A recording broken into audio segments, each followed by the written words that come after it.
Hi everyone. Welcome back to TTT, the Talking Transport Transformation podcast, brought to you by TUMi, the Transformative Urban Mobility Initiative. In today's episode, we will have a look at women's safety in public spaces. To get some deeper insights into this topic, we invited Elsa Marie D'Silva into our virtual open street. Elsa Marie is the founder of Red Dot Foundation and president of Safe City, which is a platform that documents sexual harassment and abuse in public spaces. She is responsible for the strategic vision of the organization, business development, and public relations. Under her guidance and leadership, Safe City has become the largest crowd map on the issue in India, Kenya, Cameroon, Nigeria, and Nepal.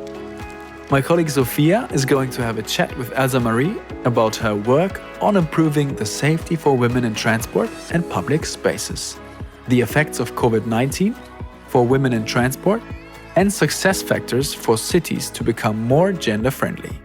We are very glad to now hear from the two of you. Over to you, Sophia.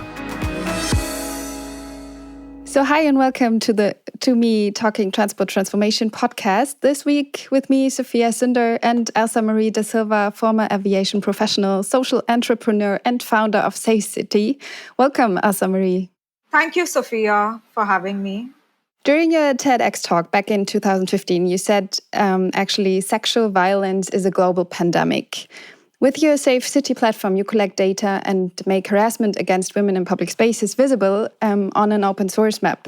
Which trends actually do you recognize right now with the COVID-19 pandemic ongoing with regard to safety for women in cities and public spaces?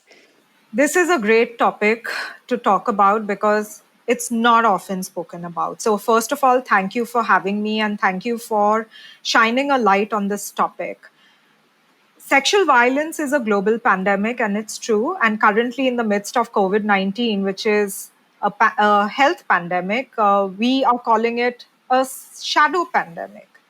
And I feel it's such an injustice to even call it a shadow pandemic because unfortunately, it's been around for a long time. The numbers clearly show it. So on an average, across the world, 1 in 3 women experience some form of sexual assault at least once in their lifetime. That's 33% on an average, right? But in my country, when I started doing this work, that was around 7 years ago, I figured that pretty much all the women in my social circle or immediate circle had some experience to share, but most often have never spoken about it in public or reported it officially to the police or to their employer or to any other authority, which kind of makes it invisible. And it's taken this COVID-19 to shine a light, and at least it's now being recognized as a shadow pandemic. Now, the trends, coming to the trends, all this while we've been working on sexual and gender-based violence in the public space area, right? But during COVID-19, what we've noticed is there's been a spike in domestic violence. Not that domestic violence has, emerged as a new form of violence. It's always been there. It was just that we weren't working on it. And during COVID-19, we've had to include it in the categories that we are crowd mapping.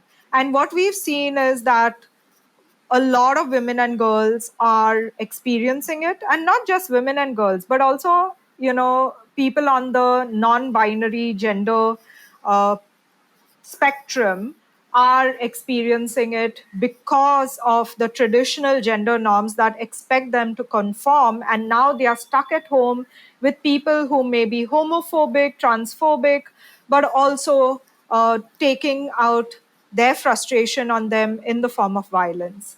So this is definitely increasing, and many countries have reported an increase in their helplines. So also India. What we have noticed is we've got an increase of people reaching out to us for help, whether it is legal help, immediate protection from their physical abusers, and also counseling.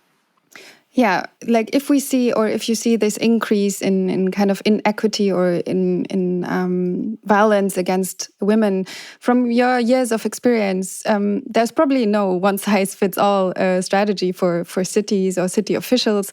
But what solution or strategy did you come across in your career, which may be promising, or is the most promising one to you to increase safety for women in cities and public spaces?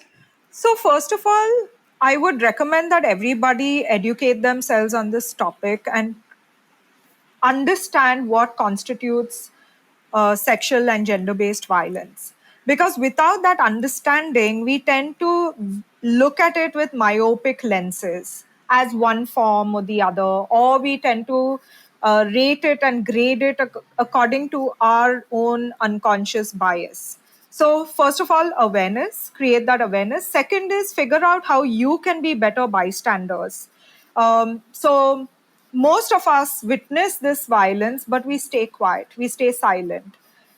I like to say that not all men are perpetrators, but most men are silent bystanders and witnesses to this violence, thus, in a way, abetting the crime. And there are many ways you can intervene without putting yourself at risk. So, if, for example, if there's domestic violence that's happening in your neighbor's house, one of the simplest ways and strategies that you can use is called Ring the Bell, Bell Bajao, by an Indian NGO called Breakthrough. So you could do that, but you can call the police yourself. You can also find out the helpline numbers and offer it to the person in that position, or offer solidarity or a listening ear. Don't force anybody to, pick up one of these solutions because maybe they are not ready for it. But in a way, you have to expand your own knowledge, your own skill in addressing this issue, and constantly check your unconscious bias. When it comes to violence in public spaces and the city, I would like to say that let's also expand our definition of public space, because today it's not just the physical public space but also the virtual space. And during COVID, where everybody is working from home, how do you use your home, which is also your workplace? Because now the barriers are pretty blurred. So don't limit yourself and put this violence in categories and silos, but try to look at it. And the next point is intersectionality. Violence doesn't happen in a vacuum. There's all kinds of things that influence it, because it's a power struggle, power dynamic between two groups. And therefore, class, caste, religion, economic status, language sometimes are all barriers that can contribute towards this violence. So it's known that violence against women is happening mostly in the family and in the private environment, rather than probably on the street or in public transport. And you said, or specifically addressed, like the actions which can be taken within a family or within private life. But from a city point of view, what do you think could cities or like even national governments do to increase safety for women in really public spaces? Maybe even with a view, now that you said, okay, the home, we need to extend the meaning or the meaning of public space also, and address this also in the home area now that it's home office time during this pandemic? It's a great question. So again, if you're in a position of power or of influence, first see if within your organization that you have policies that promote gender equal and inclusive spaces. So, for example, if you're in charge of transportation or you're a city official, when you plan these the city, or design a city, or design aspects of the city, do you have people who represent the population of your city on your team? And therefore, do you have a diverse input into your design planning process?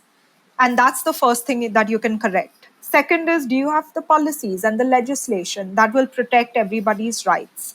And the third is that are you always questioning your unconscious bias? Because often without questioning your unconscious bias, you're not really checking to see whether you're including everybody. And the last one is data.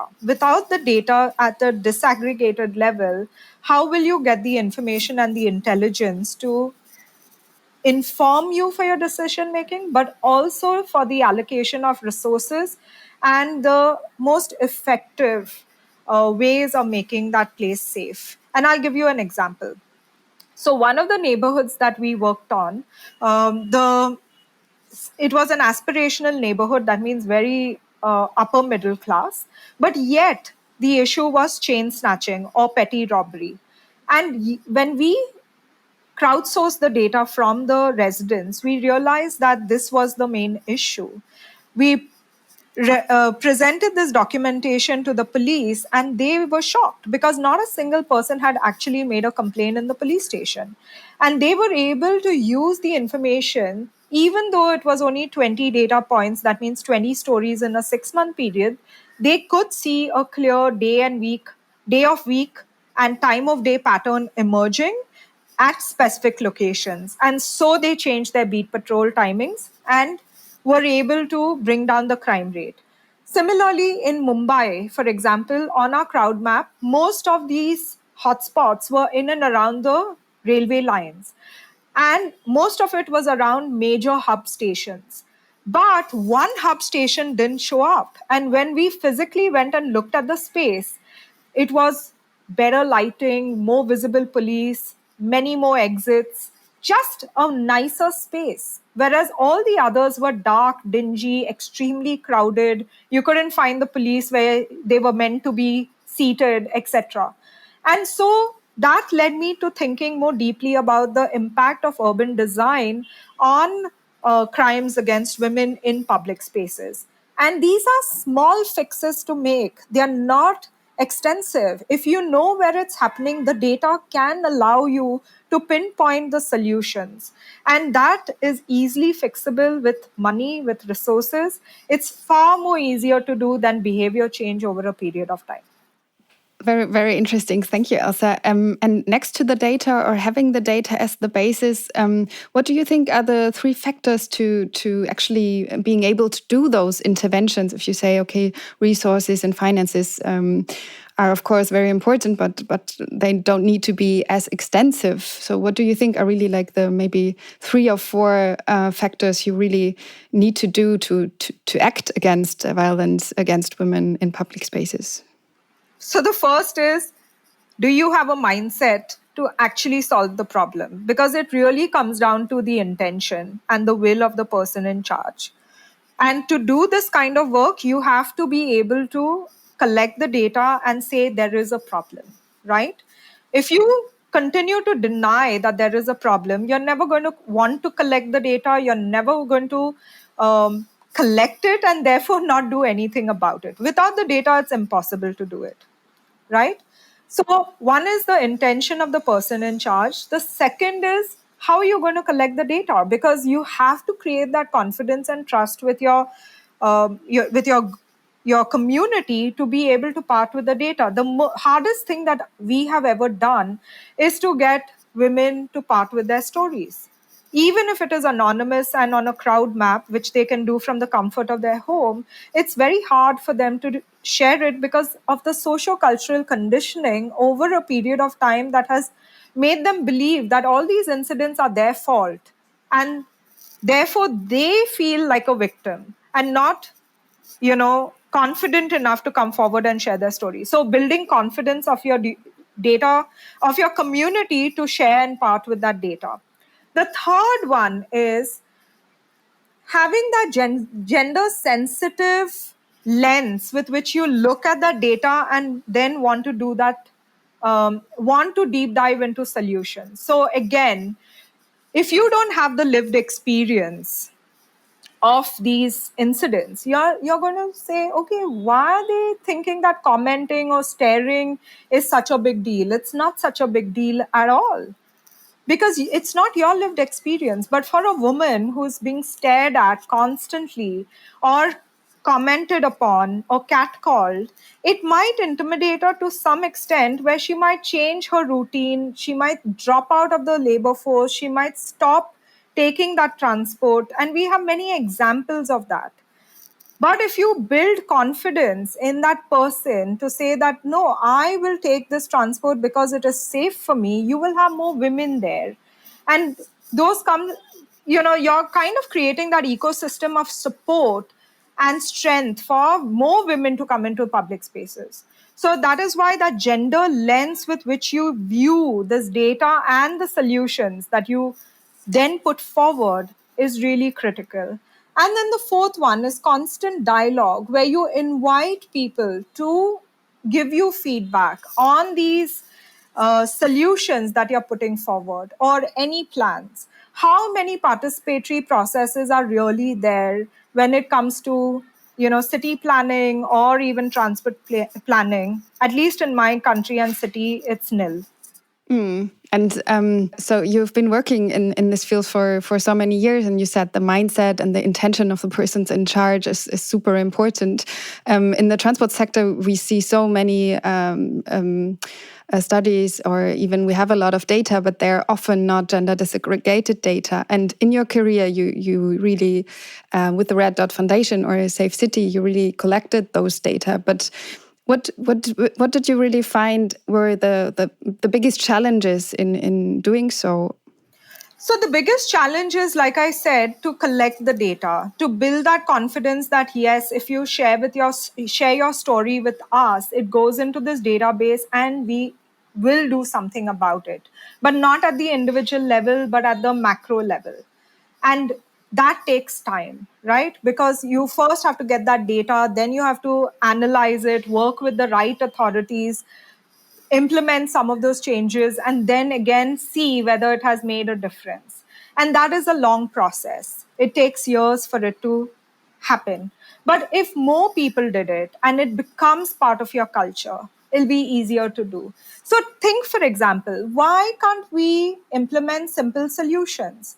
One of the solutions being, if you now go to many airports around the world, in the toilets, for example, you have this little panel where they have smileys. They have a smiley face, a very big smiley face, and then a not so happy face, right? And as you're exiting the toilet, all you have to do is punch that, and that's a very simple way of collecting immediate data. But is there a way to also collect in a similar fashion how people feel about a space and how they view a space and what are they experiencing in a space, especially when it comes to public spaces, transport hubs, because this is the heart of the city. This is how most of the people in a city would travel, would navigate the public space.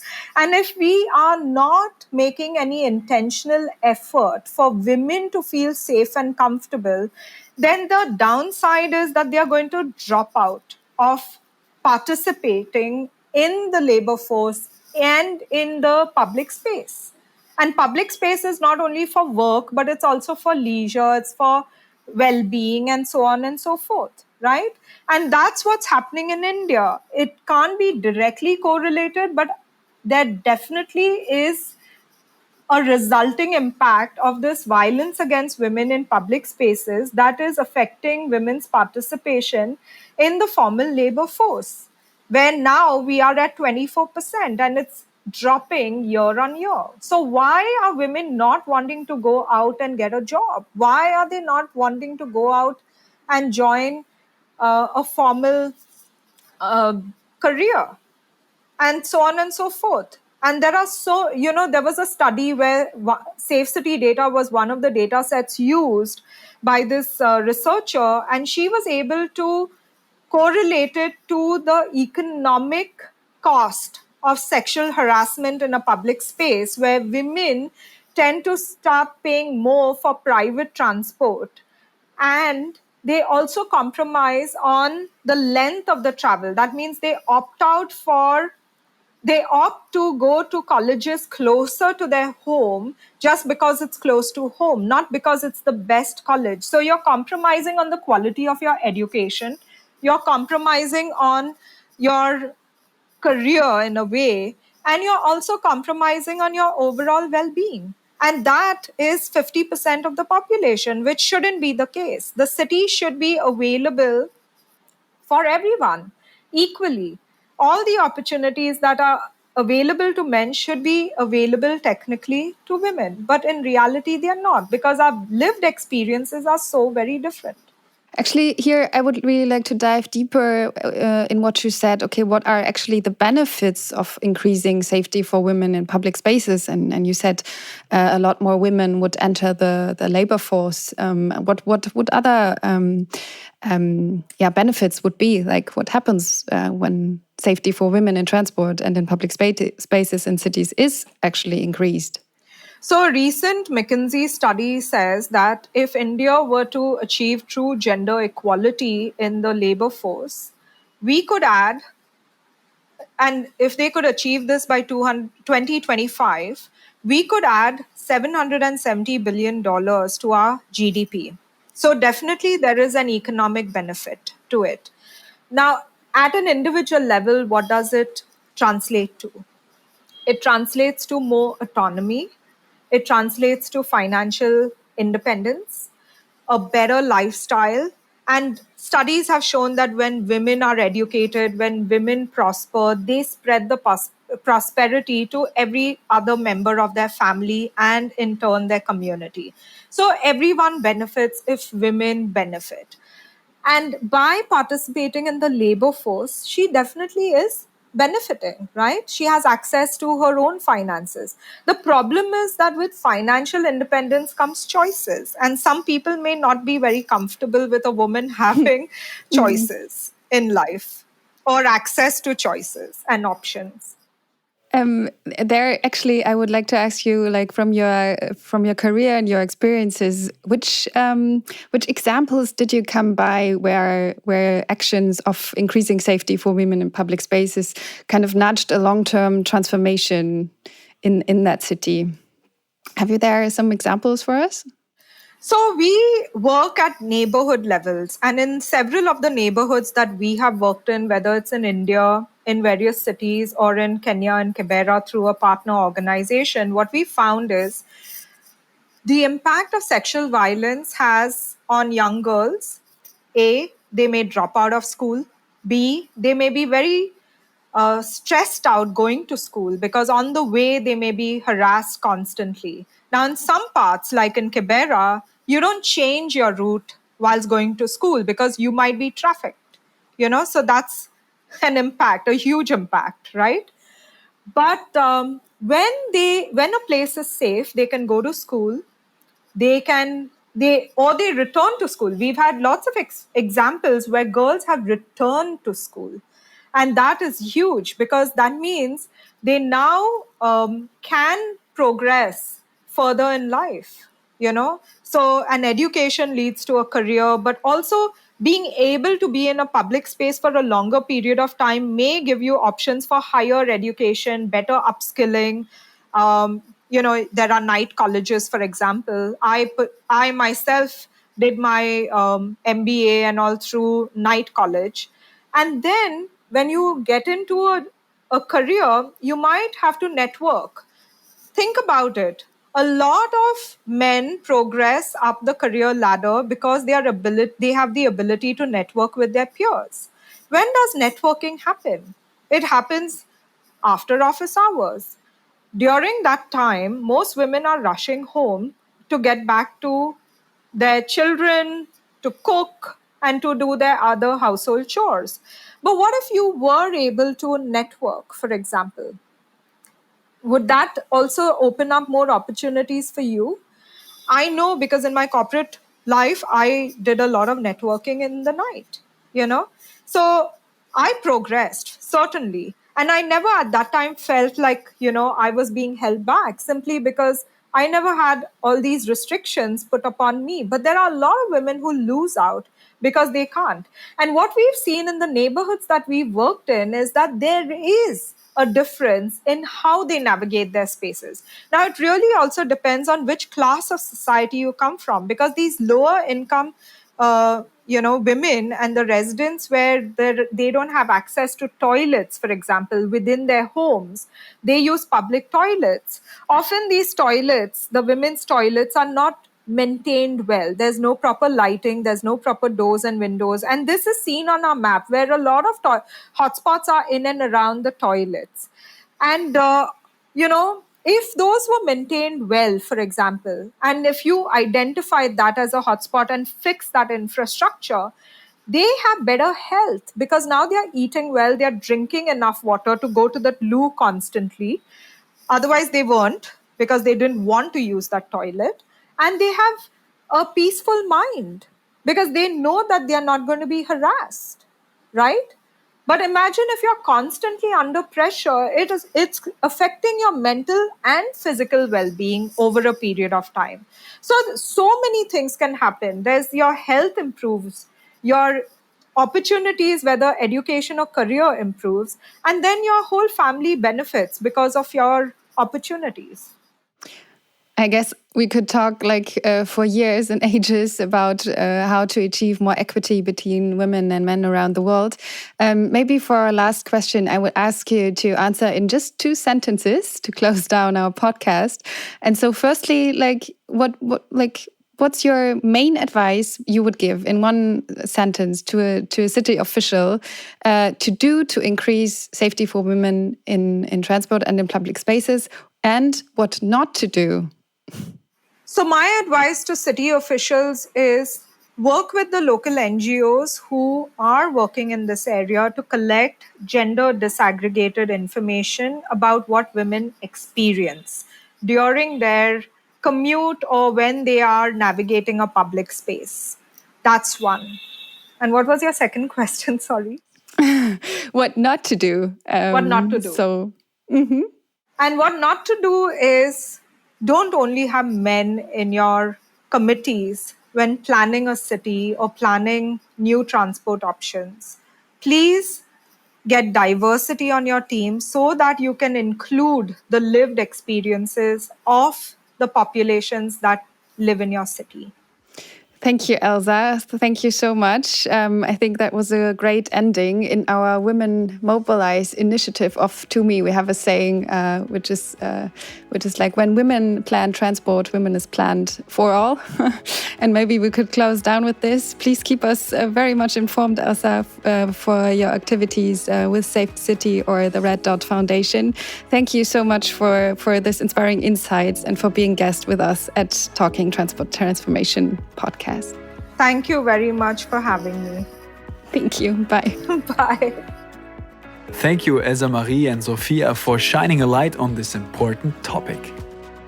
Your work truly has an impact in making cities safer for women and encourage equal access to public spaces and transportation. So thank you very much for being with us.